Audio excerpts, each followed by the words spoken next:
Hello everyone. आज हम जो सरफेस केमिस्ट्री में आज हम पॉजिटिव एब्जॉर्प्शन और नेगेटिव एब्जॉर्प्शन पढ़ा था पिछली वीडियो में। आज हम कुछ एब्जॉर्प्शन के बारे में एब्जॉर्प्शन के बारे में एब्जॉर्बेंट के बारे में कुछ और सरफेस एरिया के बारे में थोड़ी सी हिस्ट्री डिटेल में देखते हैं। देखो, जो भी हमारा मतलब सरफेस एरिया होता है,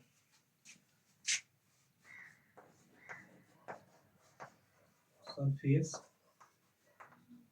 एरिया, जो सरफेस एरिया वैन जब सरफेस एरिया होता है जो फ्रीली फ्रीडम होता है, एक्सटेंड होकर फ्रीली एब्जॉर्ब करता है। मान लो ये हमारा बॉडी, इसको कुछ पार्टिकल ऐसे होते हैं जो अपने आप चिपकते हैं, कोई प्रेशर नहीं डालता, अपने आप चिपकते हैं। और कुछ ऐसे, हालांकि जो सरफेस एरिया पर कुछ पार्टिकल अपने नेगेटिव अपना आप सरफेस एब्जॉर्बेंट चिपकते हैं। एक तो होता है जो सरफेस एरिया होता है उस पर क्या होता है, उसको कहते हैं एड्सोर्बेंट। एब्जॉर्बेंट और जो चिपकता है उसे कहते हैं एड्सोर्बेंट। ठीक, इसे हम देखते हैं। ठीक है, इसके अंदर हम गैस के अंदर देखते हैं, गैस के जो मॉलिक्यूल्स होते हैं वो सरफेस एरिया के अंदर अपने आप गैस पे एब्जॉर्ब कर लेते हैं, एब्जॉर्ब हो जाते हैं, फ्रीली होते हैं। हालांकि इसमें हैंस जब हमारा कोई सरफेस एरिया होता है वो भी क्या होता है, वो भी इसके अंदर एब्जॉर्बेंट हो जाता है। ठीक है, इसके अंदर एब्जॉर्बेंट हो जाएगा। जैसे क्या होता है सरफेस एरिया, जो सरफेस एरिया होता है हमारा क्या ऑलरेडी है वीकली एब्जॉर्बेंट। ठीक है, सरफेस एरिया गैस के अंदर भी क्या होता है, स्ट्रॉन्गली टेंडेंसी होती है, जो स्ट्रॉन्गली अटैच्ड होती है, जो खींचने की प्रवृत्ति होती है एब्जॉर्बेंट को, एब्जॉर्बेंट के अंदर गैस के मॉलिक्यूल्स को जो उसके अंदर आपस में घिस सकता है। जैसे नाइट्रोजन के मॉलिक्यूल्स हो गए, कार्बन डाइऑक्साइड मॉलिक्यूल हो गए, और ठीक है इस तरह इन्हें तो उनको घिसने की प्रवृत्ति होती है एब्जॉर्बेंट के अंदर। तो इसे हम एब्जॉर्बेंट ऑफ गैस के अंदर देखते हैं। जब हम क्या करते हैं, एक्टिव चारकोल लेते गैस के अंदर, तो एक्टिव चारकोल वो क्या होती है, एब्जॉर्बेंट को हमारे ऊपर उसके गैस के अंदर क्या एब्जॉर्बेंट कर लेती है, एटमॉस्फेरिक फ्री होती है और CO2 कैप्चर कर लेती है और उसे अपने ओर आकर्षित कर लेती है। ठीक, और इस चारकोल्स को हम इसमें देखते हैं। जैसे क्या होता है, जैसे क्लोरीन हो गया, एक्सपोज हो गया, जिसपे इन सबको फाइंड ऑफ द सबस्टेंस के अंदर एब्जॉर्ब कर लेती है। ठीक है, almost solid absorb gas the some extent, जो ऑलमोस्ट जो सॉलिड है, almost solid some absorb, but कुछ इसमें एक्सटेंट भी है, कुछ नहीं ऑब्जॉर्व हो पाते, बट सम एक्सटेंट मौजूद नहीं होते, मौजूद होते हैं, कुछ इसमें मौजूद नहीं होते। Charcoal absorb many gases, even absorb polluting gas. Charcoals होती है, जो हमारी चारकोल्स होती है वो कैनी मैनी गैसेस को एब्जॉर्बेंट के अंदर एब्जॉर्ब कर लेती है, एब्जॉर्बेट कर लेती है। ठीक है, जैसे पोल्यूटिंग गैस होगी, बहुत सी पोल्यूटिंग गैस को एब्जॉर्ब कर लेती है। ठीक है, इससे हम कोई भी, जैसे कोई भी इम्प्यूरिटीज होती है उसे भी क्या प्यूरिफायर करने के लिए चारकोल का कंडीशन में लिया जाता है। ठीक है, जैसे गन्ने का जो रस होता है उसे भी क्या कर, चीनी होती है उसमें, चारकोल से द्वारा हम क्या वो साफ करवाते हैं। ठीक है, उसको बार बार प्यूरिफाई करके चारकोल से उसके मॉलिक्यूल्स के कारण कलर चेंज हो जाता है। ठीक है, ये सब एब्जॉर्बेंट के अंदर होते हैं। जैसे gas such as absorbent divided transition matter and equilibrium.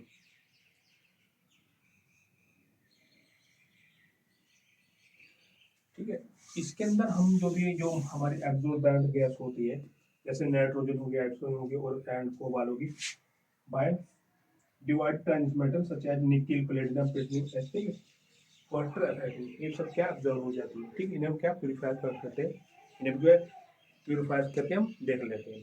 ठीक है, मगर एब्जॉर्बेंट के कुछ हमारे फैक्टर्स होते हैं, उन्हें भी डिपेंड करता है, जैसे प्रेशर हो गया, एब्जॉर्बेंट का नेचर हो गया, और एब्जॉर्बिंग क्वालिटी भी, प्रेशर हो गया, इन सबको भी हम देखते हैं। Many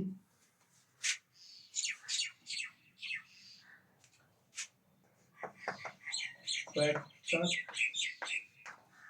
affecting of gas of solid, gas of ठीक है, इसमें देखते हैं सबसे पहला जो कैरेक्टर हमारा है nature of absorbent. Nature of absorbent, ठीक है, नेचर ऑफ एब्जॉर्बेंट। तो एब्जॉर्बेंट के नेचर को देखा जाता है कि वो किस पे कैसी है, किस तरह की है, कौन सी क्वालिटी है।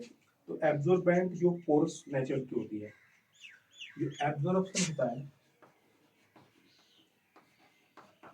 प्रोपोर्शनल होता है overs overs nature of absorbent, overs nature absorbent, ठीक है। इनके क्योंकि इनके अंदर क्या सॉलिड हायर पोर्स होते हैं, क्योंकि वे आसानी से को छिद्रों को क्या आस पर चले जाते हैं, बट क्रिस्टलाइन से बेटर होता है पोर्स एब्जॉर्प्शन, ठीक है। जितने भी हमारे डी ब्लॉक की ट्रांजिशन मेटल होते हैं, ये भी इसमें गुड पोर्स क्वालिटी के एब्जॉर्प्शन क्वालिटी के अच्छे होते हैं, ठीक है। पोर्स नेचर के होते हैं, गुड एब्जॉर्बेंट होते हैं गैस के अंदर, ठीक है, D block. Nature of absorbent first हो गया। नंबर 2 नेचर ऑफ एब्जॉर्बेंट, ठीक है। नेचर ऑफ एब्जॉर्बेंट को देखते हैं, तो गैस के अंदर जनरली इजीली लिक्विडेबल होते हैं। जनरली क्या हो, जनरली आर लिक्विडेबल, ठीक है।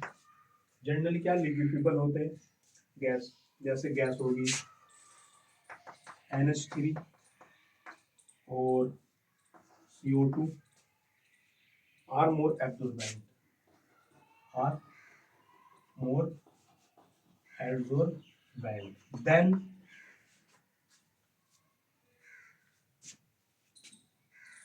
हाईली लिक्विडेबल हो, जो हाईली लिक्विडेबल हो, लिक्विडेबल, ठीक है, वो हो हमारी वो गैसेस, जैसे होगी नाइट्रोजन होगी, हाइड्रोजन होगी, और ठीक ये होगी हमारी कुछ नहीं। एक होता है हमारा physical absorption, physical absorption,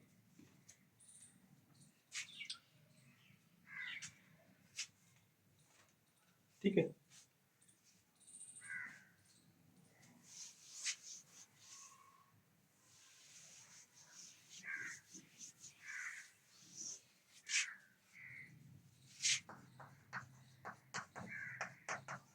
physical absorption,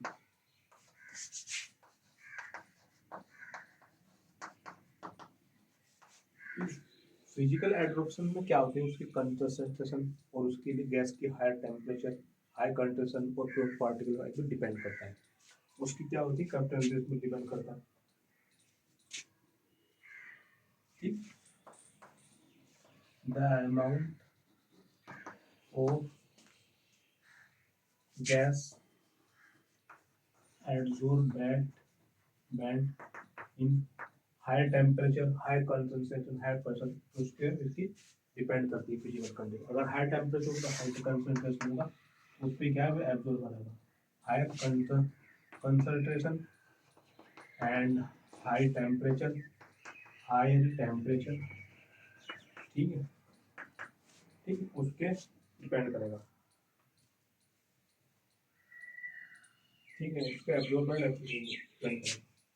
एक होता है critical temperature, critical temperature, critical temperature में हम टेम्परेचर में जो क्रिटिकल जो अमाउंट होता है, उसके अंदर जो टेम्परेचर होता है, उसके अंदर minimum the minimum minimum temperature, the minimum temperature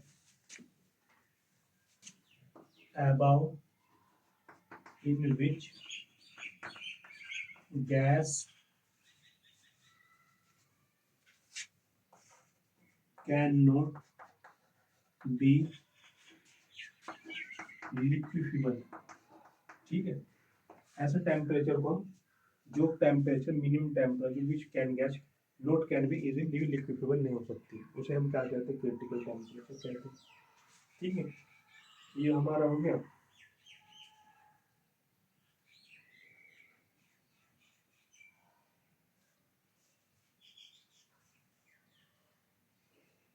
जो एब्जॉर्प्शन होता है वो क्या होता है, क्रिटिकल टेम्परेचर के प्रोपोर्शनल होता है। तो एब्जॉर्प्शन के टेम्परेचर के प्रोपोर्शनल होता है। ठीक है, ये हमारे इसके अंदर देखते हैं।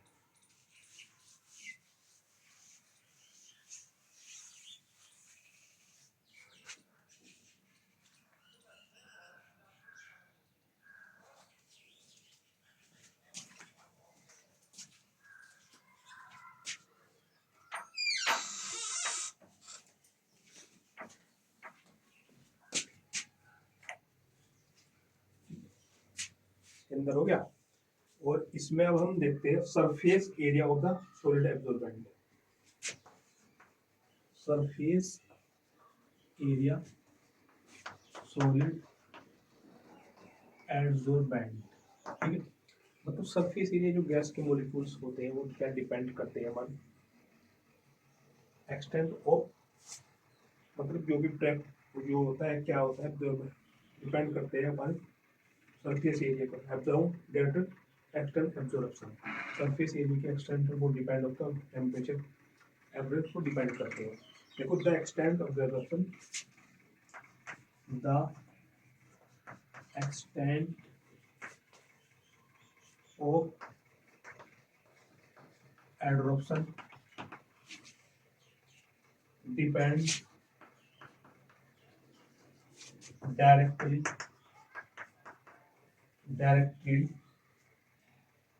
upon the सरफेस पे डिपेंड करता है जो भी होता है हमारे सॉलिड पे, क्योंकि इसके अंदर जो area of absorbent, area of absorbent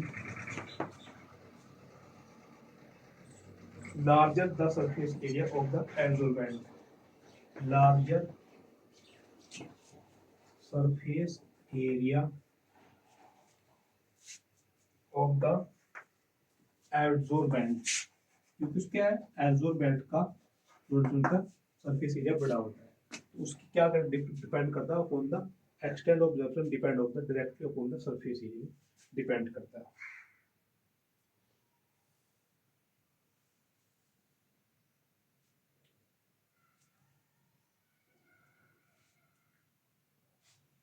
surface area जो होता है powder solid absorbent depend on the particle size. Surface area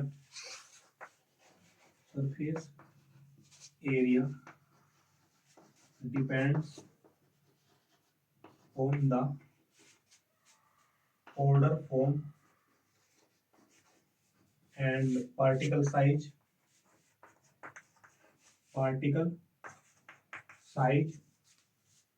and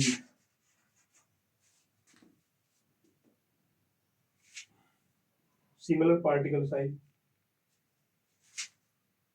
smaller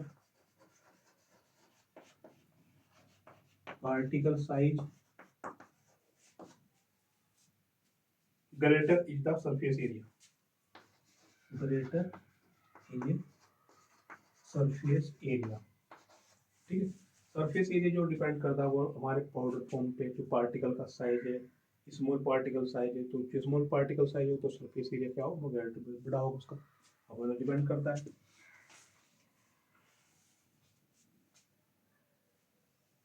इसमें टर्म है हमारी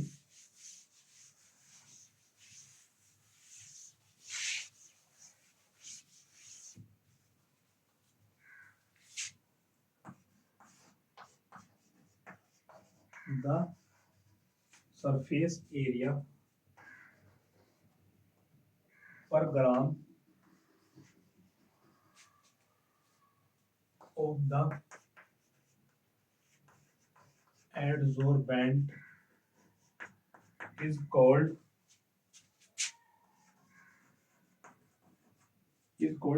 specific surface area of the adsorbent, specific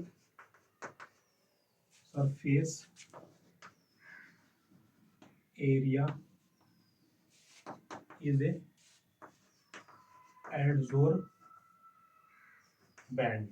ठीक, the surface area per the surface area per gram of the absorbents called as specific surface area absorbent.